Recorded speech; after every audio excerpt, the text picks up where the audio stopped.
California. Thank you, Mr. Chairman. I don't want to spend a lot of time on unemployment supplements. You know, we knew we overshot. The risk we took was we were overshooting in order to avoid economic disaster.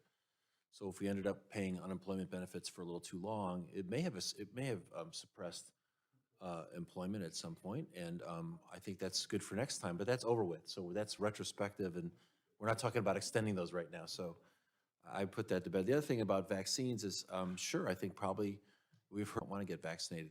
On the other hand, in the face of a pandemic where 1 million people have died, the workforce is not the only public policy we have to be concerned about. We have to be concerned about actually protecting each other. And so I don't think that rolling back the vaccine mandate is the proper way to get at the worker shortage that we're facing right now. I don't think that's the right strategy. One strategy you didn't mention that I'm curious about, and I asked this for Dr. Amarnath, the role of the immigrant workforce when it comes to our labor shortage. I mean, one idea about getting more laborers is actually to bring more in, and that's what we've done traditionally. Would that be a good solution, and what would that do to economic growth in general?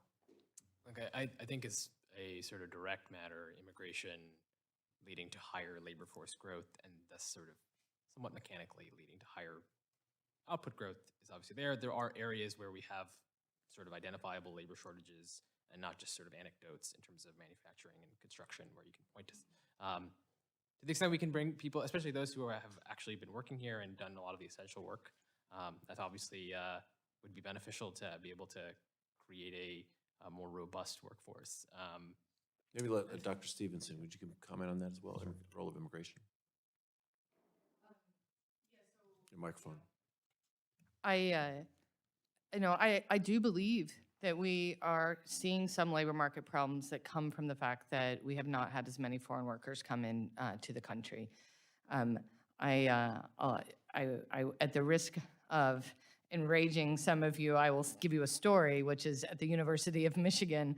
We don't have a lot of foreign students on campus, and we definitely see the places where the foreign students used to work are having problems hiring people.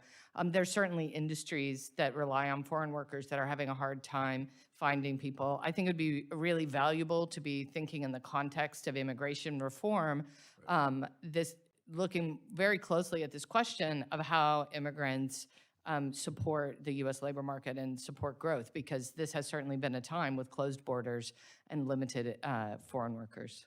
Let me ask you about your testimony about economic recovery and employment stability. In my district in San Diego, we rely a lot on tourism and hospitality. It's a significant part of our economy.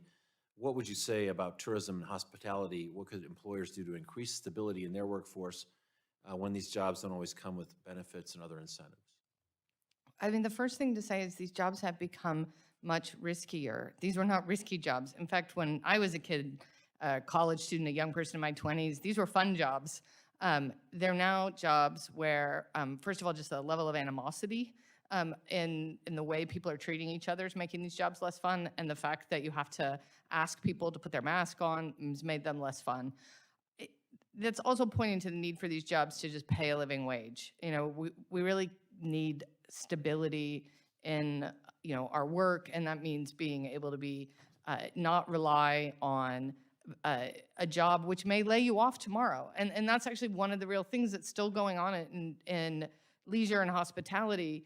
There are a lot of workers who are still at risk and will lose their job potentially tomorrow, could be losing their job right now as we speak, because the pandemic, as it goes on, is causing some of the tourist industry is struggling to keep afloat. And that's, the biggest way we'll get the tourism industry back on track is to vaccinate more of the population. My kids would like to go to Disney World again. We're not there yet as a country, in my perspective, and I think that that's why we don't have as many workers back there. I think that's incredibly important, that these jobs become more stable, they pay better, and that we find a way to make them safer than they are right now. Let me just ask you one more question about the child tax credit. The idea of a child tax credit to provide additional funds for families that have children. Doesn't that address the ability of parent choice? Because I guess if you get money for a child, you can decide to use that income to stay home, or you can decide to deploy that money to childcare if childcare exists. In terms of choosing policies, isn't that really the most efficient economic economically sound program? To be clear, there is no work disincentive from the child tax credit because if there's no work requirement on it, if the parents can get access to this money and they have the choice then of what they're going to do.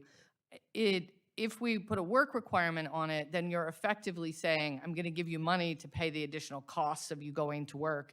If you don't put the work requirement on it, you're letting parents choose what's right for their family. Right, I think parent choice is something we all would like to support, and I yield back. Thank you, Mr. Peters. I recognize now Congressman from Kansas, Mr.